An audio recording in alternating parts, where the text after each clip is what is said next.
Spock, commonly Mr. Spock, is a fictional character in the Star Trek media franchise. First portrayed by Leonard Nimoy in the original Star Trek series, Spock also appears in the animated Star Trek series, a two-part episode of Star Trek, The Next Generation, 8 of the Star Trek feature films, and numerous Star Trek novels, comics, and video games. In addition to this, numerous actors portrayed the various stages of Spock's rapid growth due to the effects of the Genesis planet in the 1984 Star Trek film Star Trek III, The Search for Spock. In the 2009 film Star Trek and its 2013 sequel Star Trek Into Darkness, Nimoy reprised his role alongside Zachary Quinto, who depicted a younger version of the character, existing within an alternate timeline, and Jacob Kogan playing Spock as a child. Spock serves aboard the Starship Enterprise, as science officer and first officer, and later as commanding officer of 2 iterations of the vessel. Spock's mixed human-Vulcan heritage serves as an important plot element in many of the character's appearances. Along with Captain James T. Kirk and Dr. Leonard "Bones" McCoy, he is one of the 3 central characters in the original Star Trek series and its films. After retiring from Starfleet, Spock serves as a Federation ambassador, contributing toward the easing of the strained relationship between the Federation and the Klingon Empire. In his later years, he serves as Federation ambassador to the Romulan Star Empire and becomes involved in the ill-fated attempt to save Romulus from a supernova. Appearances, original series television and films. The character was initially depicted as the USS Enterprise's science officer for the original pilot, The Cage. Although The Cage did not air, Spock's 11 years of service under the command of Captain Christopher Pike are referred to and depicted in The Menagerie, and other episodes. The character's first broadcast appearance is in The Man Trap, which introduces him as the ship's science officer and first officer under Captain James T. Kirk. Star Trek depicts a trio of Spock, Kirk, and Dr. Leonard McCoy. While McCoy often acts as Kirk's conscience, Spock offers the captain an emotionally detached, logical perspective. The character also offers an outsider's perspective on the human condition. Star Trek also presents elements of Spock's upbringing and family. Journey to Babel depicts his parents, Cirque, the Vulcan ambassador to the Federation, and Amanda Grayson, a human. Spock's decision to join Starfleet, rather than attend the Vulcan Science Academy, ran contrary to his father's wishes. The relationship between Spock and Cirque is strained and often turbulent, although rooted in an underlying respect and carefully restrained love for each other. The 1973 animated series episode Yesteryear shows 7-year-old Spock choosing to pursue a Vulcan lifestyle devoted to logic and suppressing emotion.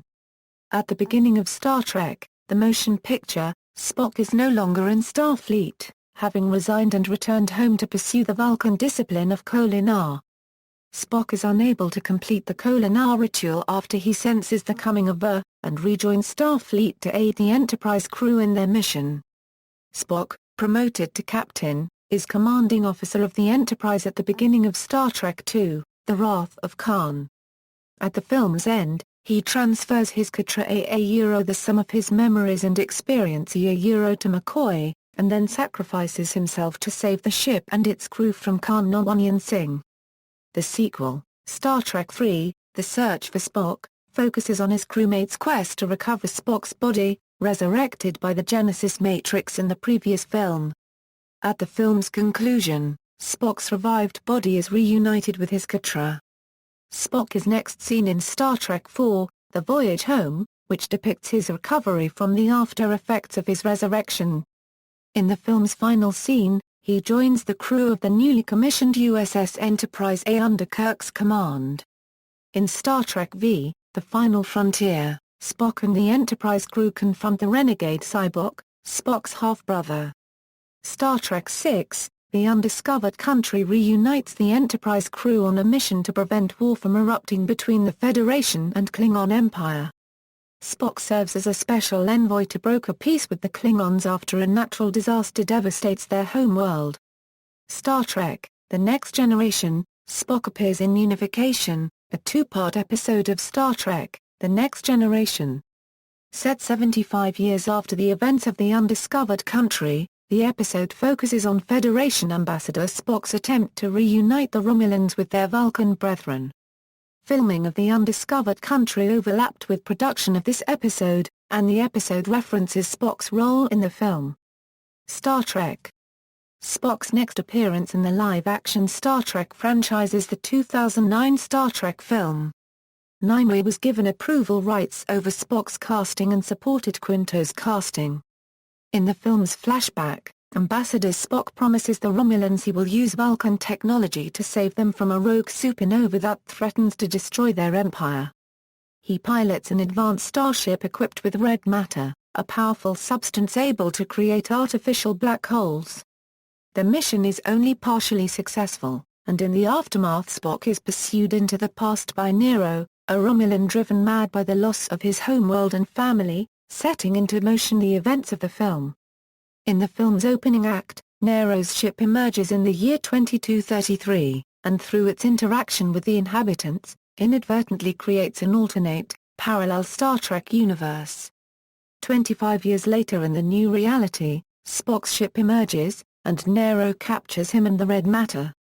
Stranded in the alternate past, the Prime version of Spock helps alternate, younger versions of himself and Kirk thwart Nero's attempt to destroy the Federation. The film also features Jacob Kogan in several scenes depicting Spock's childhood, including his abuse at the hands of other Vulcan children due to his half-human heritage, and his relationship with his parents. The film also depicts Kirk and Spock's initial clashes at Starfleet Academy, and the gradual development of their friendship based on shared mutual respect, what the elder Spock calls a friendship that will define them both in ways they cannot yet realize. A major change in characterization from the primary timeline is alternate Spock's involvement with alternate Uhura, his former student. At the end of the film, the young Spock opts to remain in Starfleet while his older self stays in the altered universe to aid the few surviving Vulcan refugees, as Nero had destroyed Vulcan, Spock's home planet. Star Trek Into Darkness. In Star Trek Into Darkness, Spock Prime is described as living on New Vulcan while the younger Spock remains aboard the Enterprise struggling with the loss of his home world, as well as his relationships with Uhura and Captain Kirk. Spock nearly dies protecting a planet from an active volcano, but Kirk breaks the Prime directive and saves him. Spock Prime is contacted by Spock on the Enterprise, to find out details on Khan. Spock Prime initially reminds his alternate self that he will not interfere with the events in the alternate timeline. That being said, he then informs Spock that Khan was a dangerous man, and the greatest threat that the Enterprise ever faced in his own timeline, and warns that he is likely as dangerous in Spock's alternate timeline as well. When asked on whether Khan was defeated, Spock Prime answers that he eventually was defeated, but at great cost. When Kirk contracts radiation poisoning and dies in front of Spock, an enraged Spock attempts to kill Khan to avenge Kirk before Uhura informs him that Khan's regenerative blood can revive Kirk. Nearly a year later, Spock remains as Kirk's chief science officer as the Enterprise departs on its first 5-year mission of deep space exploration. Development. Spock, as originally described in Gene Roddenberry's 1964 pitch for Star Trek, is probably half Martian. He has a slightly reddish complexion and semi-pointed ears. Early versions had the character ingest energy through a plate in his stomach. Writer Samuel A. Peoples told Roddenberry these attributes made Spock too alien, and suggested he should at least be half human and have the problems of both sides, believing the human traits made the character more interesting and able to comment on the human condition more believably. Spock's home planet was changed because Roddenberry thought if the show was a success, humans might actually walk on Mars during the series run. Roddenberry sought an alien-sounding name when he created Spock, and did not know until later of Dr. Benjamin Spock, the pediatrician and author. In the initial, rejected pilot, The Cage, Spock is greenish-yellow and from the planet Vulcan. After DeForest Kelley in 1964 turned down the role, Roddenberry's second choice to portray the character was Adam West, who at the time happened to be busy working on the film Robinson Crusoe on Mars, and as a result, turned to Nimoy, already known to him from a guest appearance in his pilot The Lieutenant. Nichelle Nichols was also considered for the role of Spock. After Roddenberry saw Nimoy's thin face and sharp features, no other actors were considered. Kelly, on the other hand, would later be cast as Dr. McCoy, the highly emotional human who became Spock's frequent foil. Had Nimoy turned down the role, Roddenberry would have approached Martin Landau. The pointy ears worn by Nimoy while portraying Spock are a form of facial prosthesis, mainly composed from molded and painted syntactic foam, made by noted makeup artist John Chambers. The foam was made by filling a ceramic matrix with hollow particles called microballoons, which result in a low-density prosthesis that is easily worn. However, the process of ungluing the ears was painful for Nimoy, and meant that he had to come in an hour and a half early before filming, and stay behind for a half hour each day after filming, to apply and remove the glued pieces. The pain and inconvenience were so great that when producer Robert H. Justman jokingly proposed plastic surgery, Nimoy momentarily considered doing so. NBC was concerned about Spock's satanic appearance, however, and asked for the character to be dropped. According to Oscar Katz, the network was worried the guy with the ears would scare the shit out of every kid in America. Publicity shots of the character were airbrushed so Spock had normal eyebrows and round ears. With Katz's help, Roddenberry was able to keep the character. Throughout the character's television and movie appearances, the shape of Spock's ears has varied, due in part to the different makeup artists applying them. Spock did not originally have the logical manner which would become associated with the character, this instead being a trait of the character number 1. However, number 1 was dropped in developing the second pilot, Where No Man Has Gone Before. This episode presents a more fully formed Spock, with his trademark logic.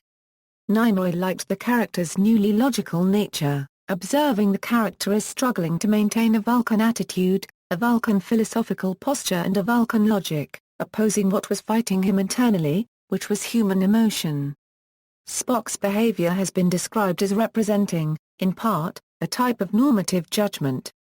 Spock's Vulcan salute is inspired by a sacred hand position used by the ancient Jewish priestly class.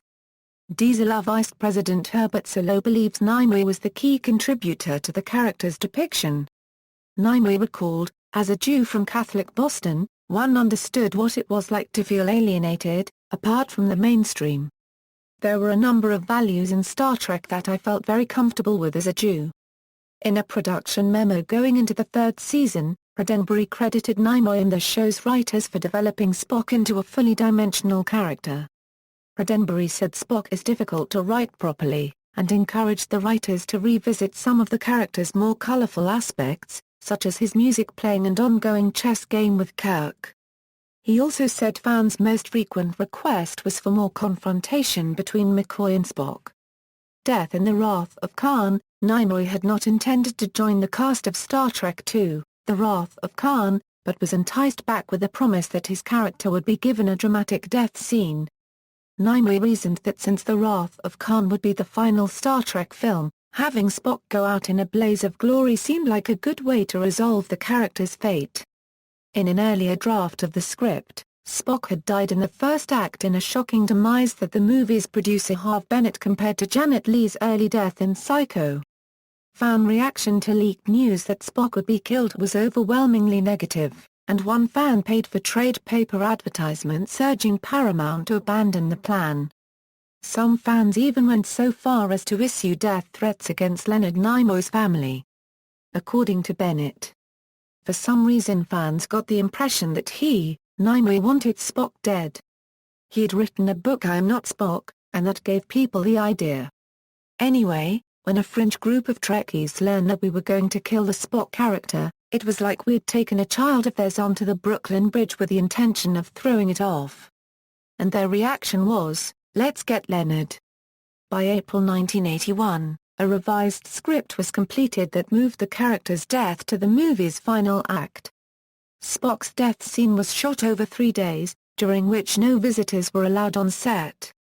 Spock's death was intended to be irrevocable, but Nimoy had such a positive experience during filming that he asked if he could find a way for Spock to return in a later film. The scene showing Spock's mind meld with McCoy was filmed without actor DeForest Kelly's prior knowledge of its true meaning. test audience reaction to Spock's death, and the film's ending was poor, so Bennett made it more uplifting by adding a final scene revealing Spock's casket on the Genesis planet. During this scene, Nimoy reads the "These are the Voyages" monologue which, until then, was used only to begin Star Trek stories, thus implying Spock's story might not be over.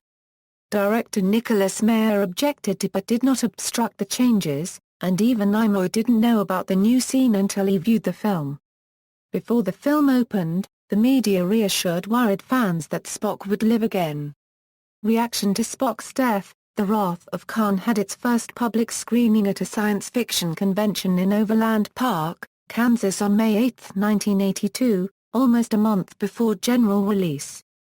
Although Paramount executives were concerned that Spock's death would set fans against the movie, the audience actually applauded after Spock's death scene. It was sensational. I hate to be given to superlatives, but it absolutely reached everything we wanted it to. I couldn't ask for anything better, said co-producer Robert Sallin of the advance audience's reaction. Critical reaction to Spock's death was mixed. Film critic Roger Ebert lauded Spock's death. He makes a choice in Star Trek II that would be made only by a hero, a fool, or a Vulcan. And when he makes his decision, the movie rises to one of its best scenes, because the Star Trek stories have always been best when they centered on their characters. On the other hand, the Washington Post's Gary Arnold stated Spock's death feels like an unnecessary twist, and the filmmakers are obviously well prepared to fudge in case the public demands another sequel. 25 years later, Spock's death in The Wrath of Khan ranks number 2 on Total Film's list of 25 greatest Star Trek movie moments, and number 1 on IGN Movie's top 10 Star Trek movie moments. Recasting: Zachary Quinto was cast in the role of a young alternate timeline Spock for the 2009 Star Trek film, directed by J.J. Abrams. Quinto mentioned he heard about the new film and revealed his interest in the role in a December 2006 interview with the Pittsburgh Post-Gazette. The article was widely circulated and he attracted Abrams' interest. Quinto expressed interest in the role because of the duality of Spock's half-human, half-Vulcan heritage, and how the character is constantly exploring that notion of how to evolve in a responsible way and how to evolve in a respectful way. I think those are all things that we as a society, and certainly the world, could implement. Nimoy subsequently befriended Quinto. Although Quinto watched some episodes of the show during breaks in filming, Nimoy was his main resource in playing Spock. Reception: From early on, the public reacted very positively, even fanatically, to Spock. Headshots of Spock became popular fan souvenirs, with the rare ones of the actor laughing the most valuable. To Nimoy's great surprise, Spock became a sex symbol, and teenagers asked questions about current events such as the Vietnam War and LSD as if he were the Vulcan scientist. A fan even asked the actor to lay his hands on a friend's eyes to heal them. Nimoy recalled, more than a decade after the show's cancellation, "The Star Trek phenomenon continues to amaze and confound me. It was incredible, and it still is, although it is gentler now than it used to be. For a time, it was hysterical. It was so wild I had to be very careful where I went. If I went to a restaurant, I had to plan my entrances and my exits so I wouldn't be mobbed and hurt. Same thing in hotels and airports. Any public place. It isn't that hysterical anymore, but it is still a potent force." NASA made Spock an informal mascot of the space agency. Nimoy was invited to be guest of honor at the March 1967 National Space Club dinner and to take an extensive tour of the Goddard Space Flight Center and Greenbelt, MD. The actor concluded from the warm and intense reception he received that astronauts like John Glenn and aerospace industry engineers, secretaries, and shareholders alike all regarded Star Trek, and especially the character of Spock, as a dramatization of the future of their space program. The character proved inspirational to many budding scientists and engineers.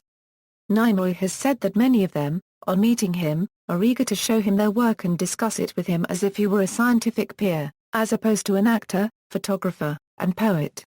His stock response in these situations is "It certainly looks like you're headed in the right direction."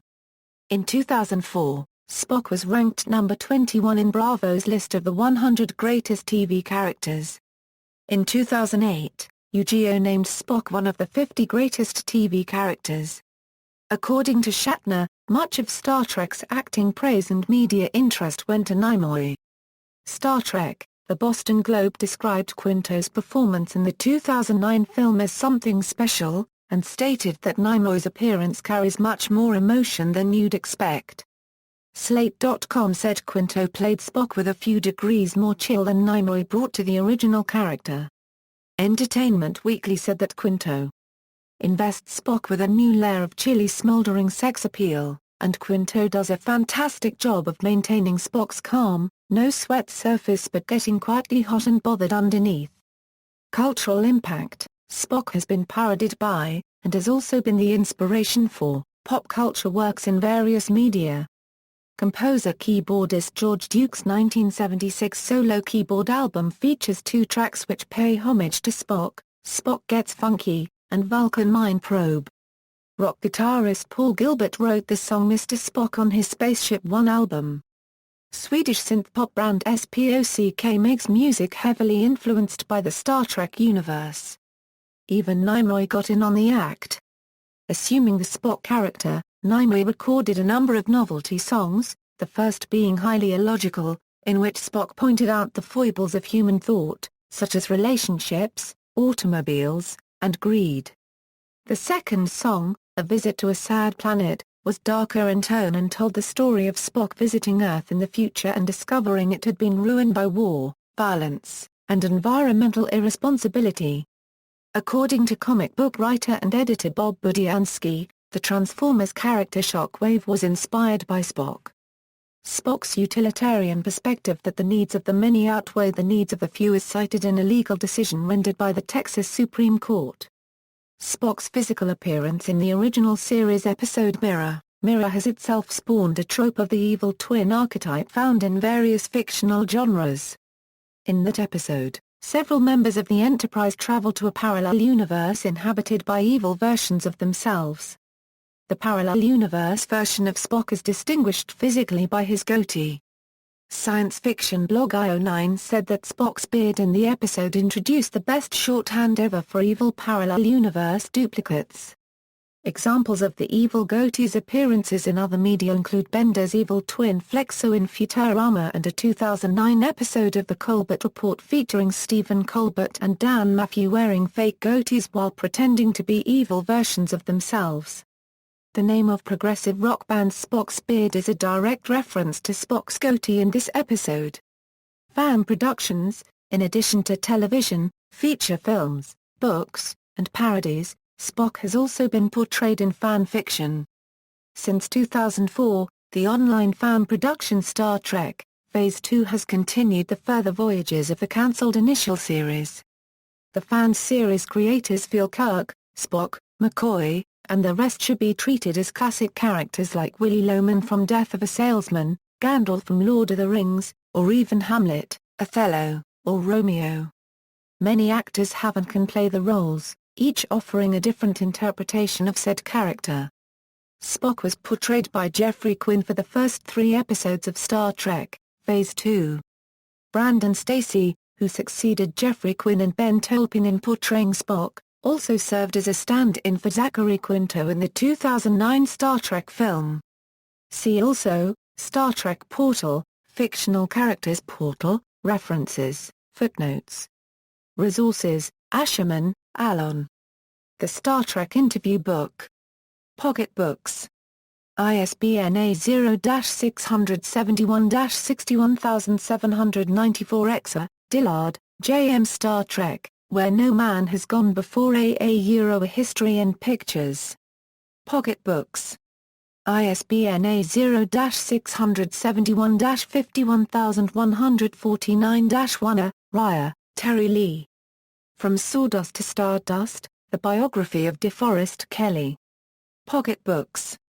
ISBN A0-7434-5762-5. External links: Spock at StarTrek.com, Spock at Memory Alpha.